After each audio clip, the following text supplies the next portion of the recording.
আসসালামু আলাইকুম ওয়া রাহমাতুল্লাহি ওয়া বারাকাতুহু। প্রিয় ভিউয়ার্স, দেশ বিদেশের যেখান থেকে আমার এই ভিডিও দেখছেন তাদেরকে জানাই আবেদ হুসাইন ফার্নিচার পক্ষ থেকে স্বাগত। প্রিয় ভিউয়ার্স, আজ আপনাদের সম্মুখে চমৎকার একটা ডিজাইনের হাফ ভিক্টোরিয়া ডাইনিং টেবিল নিয়ে আসছি। যে ডাইনিং টেবিলটা দেখা মাত্র আপনাদের প্রশ্ন উঠবে কি কাঠ দ্বারা তৈরি করা হয় আমাদের দোকানে।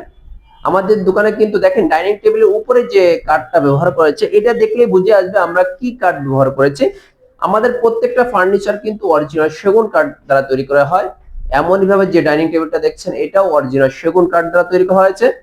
এই ডাইনিং টেবিলটা আমার এক কাস্টমার ভাই অর্ডার করেছিল, আমার লিমিটেন্স যোদ্ধা। আমার বাংলাদেশকে কিভাবে উন্নত করা যায়, বাংলাদেশকে কিভাবে এগিয়ে নিয়ে যাওয়া যাওয়া যায়, তারাই কিন্তু এই ডাইনিং টেবিলটা আলহামদুলিল্লাহ অর্ডার করেছিল। এই ডাইনিং টেবিলটা কিন্তু ফরিদপুরে চলে যাবে আলহামদুলিল্লাহ, আরো 1.5 মাস আগে অর্ডার করেছিল। তার অর্ডার অনুযায়ী শুরুতে তাকে দেখানো হয়েছে, তারপর কিন্তু এটা গালা বার্নিশ করা হয়েছে। প্রত্যেকটা ফার্নিচার কিন্তু গালা বার্নিশ করলে কাঠের ফাইবার গুলো দেখা যায় সুন্দর লাগে। যদি এই ডাইনিং টেবিলটা আপনাদের পছন্দ হয়ে থাকে অবশ্যই আমার দোকানে এসে যোগাযোগ করতে পারেন। আমাদের দোকানের ঠিকানা হচ্ছে ঢাকা মিরপুর 11, পুরাতন ইসলামিক হসপিটালের পাশের রোড দিয়ে শেষ পথে আসলে ইনশাল্লাহ আবেদ হোসেন ফার্নিচার শোরুমটা দেখতে পাবেন। প্রত্যেকটা ফার্নিচার কিন্তু আমরা কর্মচারীরা খুবই যত্ন সহকারে প্রত্যেকটা ফার্নিচার বানিয়ে থাকি। আপনার কষ্টের টাকা যেন বৃথা না যায়, ঘাম ঝরানোর টাকা যেন বৃথা না যায়, ওইভাবে আমরা আপ্রাণ চেষ্টা করে যাই ইনশাল্লাহ। এমনই ভাবে যে ডাইনিং টেবিলটা দেখছেন এই ডাইনিং টেবিলের সাইজ হচ্ছে 5 feet by 3 feet, half Victoria dining table. খুবই চমৎকার উপরে নকশাগুলো করে দেওয়া হয়েছে।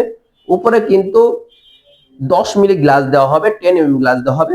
আর যে ডাইনিং টেবিলের যে পায়াগুলো দেখতে পাচ্ছেন এই পায়াগুলো কিন্তু 4 ইঞ্চি সলিড থেকে কিন্তু নকশাগুলো করা হয়েছে, সলিড এক কাঠের মধ্যে নকশাগুলো করা হয়েছে। আর টেবিলের পায়া সাথে যে 6 ফিট চেয়ার আছে, টেবিলের পায়ের সাথে কিন্তু হুবহু মিল করে টেবিলের দুই এর উপরে সলিড নকশা করে দেওয়া হয়েছে। আর টেবিলের চেয়ারের পিছনে যে পায়াটা আছে খুবই ভাল, দেখেন কাটিং কুটিং করে খুবই সুন্দর একটা চমৎকার একটা ডিজাইনের চেয়ার তৈরি করা হয়েছে। এই যে ডাইনিং টেবিলটা দেখছেন এই ডাইনিং টেবিলটা যদি পছন্দ হয় অবশ্যই যোগাযোগ করবেন। প্রত্যেকটা ফার্নিচার আপনাকে কাস্টমাইজ করে বানিয়ে দিব ইনশাল্লাহ। অত্র মহল্লার মধ্যে কিন্তু অনেক দোকান আছে, তার মধ্যে আমাদের দোকানটা আলহামদুলিল্লাহ এক ধাপে গিয়ে আছে। এতটুকু আপনাকে আশ্বস্ত করব যে কাঠের দিকে একটু ইনশাল্লাহ ঠকবেন না। হাতের জিনিস 19-20 হতে পারে, বার্নিশে 19-20 হতে পারে, কিন্তু কাঠের দিকে এক চুল পরিমাণে ইনশাল্লাহ ঠকবেন না, এতটুকু আপনাকে আশ্বস্ত করব। তাই এই কথা বলে আজকের কথা শেষ করছি। আল্লাহ হাফেজ। আসসালামু আলাইকুম ওয়া রাহমাতুল্লাহি ওয়া বারাকাতুহু।